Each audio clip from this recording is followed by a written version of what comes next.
Kayak ke Kang Ujang bahwa PSI punya argumentasi bahwa tadi mungkin saja angka-angkanya dari kantong-kantong suara ya yang baru masuk dan juga bagaimana Kaesang. Apakah Anda melihat bahwa efek seorang Kaesang dan juga bagaimana PSI dikaitkan dengan partainya Pak Jokowi memang bisa mengangkat angka PSI setinggi ini, Kang Ujang? Kalau saya sih melihatnya faktor kekuasaannya. Faktor kekuasaan dominan di situ untuk bisa katakanlah mendorong ya suara PSI tinggi. Dan yang memang bisa jadi ada faktor caleg-calegnya yang kerja keras, ada faktor Kaesang bisa jadi, tapi bagi saya faktor kekuasaan itu lebih dominan dalam konteks mengangkat itu. Kalau saya melihatnya seperti itu ya. Ini analisa saya. Kenapa Kang Ujang? Karena erat kaitannya dengan Pak Jokowi seperti itu. Kenapa Anda berasumsi seperti ini? Kan kita dilihat dari pengalaman Mas Gibran yang katakanlah kata Bang Dade komunikasinya bagus, tetapi kan pengalaman juga belum punya. Ini juga menjadi penting dalam konteks memimpin sebuah partai. Pengalaman Kaesang ya maksudnya ya. Organisasi dan iya, jadi saya melihat dorongan kekuasaan itu kalau kami ya di sama-sama teman-teman kelas menengah ke atas gitu, teman-teman intelektual, ya teman-teman politisi juga gitu ya, sudah paham betul terkait dengan skema-skema atau format-format ya rancangan pemilu itu. Tapi walaupun saya tidak menuduh, ya saya boleh menganalisa dong dengan persoalan itu. Ini open discussion and it's really fair. Silakan untuk berpendapat ya sama-sama Kang Dede ya. Dan juga, nah tapi saya ke Bang Yusuf dulu deh, Bang Dede ya maaf ya. Bang Yusuf, kalau kita lihat ya tadi ada unsur yang tidak kita bisa naifkan gitu. Ada privilege lah di sini. Bagaimana Anda sebagai seorang politisi melihat ini? Apakah Anda merasakan hal-hal tersebut? Ya kalau orang politik kan mengerti lah, sejak Kaesang menjadi ketua umum PSI itu kan bukan soal Kaesangnya, tapi ada kekuatan besar di balik dia, yaitu ayahnya seorang presiden. Dia punya energi besar, punya kekuatan besar untuk menggerakkan semua potensi untuk membantu PSI. Itu sah-sah saja kalau kemudian dilakukan secara normal misalnya ya.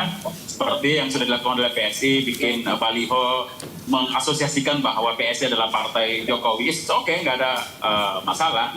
Tapi ketika Quickcount memperlihatkan bahwa angka mereka tidak sampai 4%, lalu kemudian hasilnya di manual berubah menjadi 4% atau bahkan lebih, memang tidak bisa tidak akan timbul kecurigaan publik. Apalagi ya beberapa waktu lalu kan selalu saya bilang bahwa ya terkonfirmasi omongannya Andi Wijayanto setelah dia bertemu presiden soal 3 hal, bahwa Jokowi bertekad memenangkan Prabowo Gibran 1 putaran, itu sudah terjadi.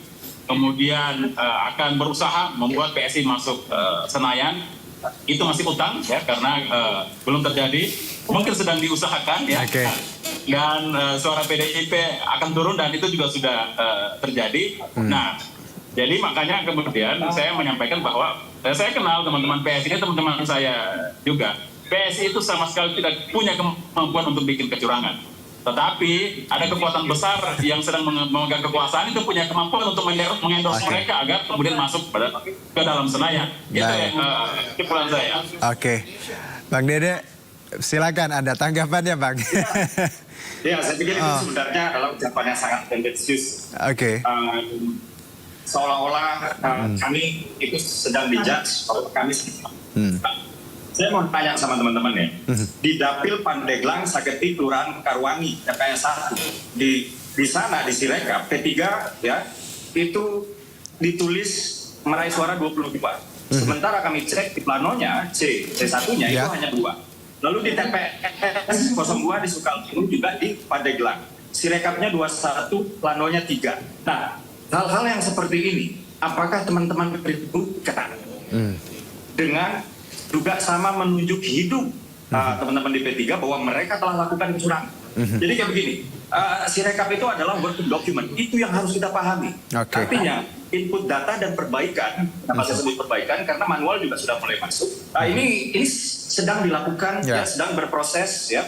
Jadi mari kita adil lah di dalam menyikapi fenomena yang namanya Sirekap ini, gitu ya. Kami ya sudah menemukan ketidaksinkronan ya antara C planonya P3 dengan data Sirekap, tapi kami nggak mau teriak-teriak bahwa ini curang.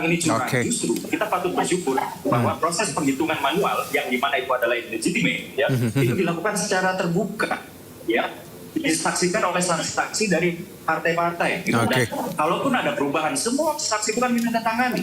Baik. Gitu. Jadi jangan karena kans kecil lalu menuduh yang kansnya lebih besar itu curang. Nah, ini nggak adil, gitu. Oke. Apalagi mengait-ngaitkan dengan kekuasaan ini.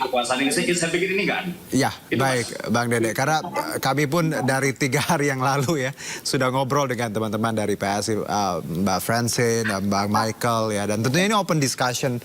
Semuanya kita tidak ingin framing apapun karena kita ingin semuanya punya argumen dan kesempatan yang sama untuk menjawab dan juga bertanya satu sama lain.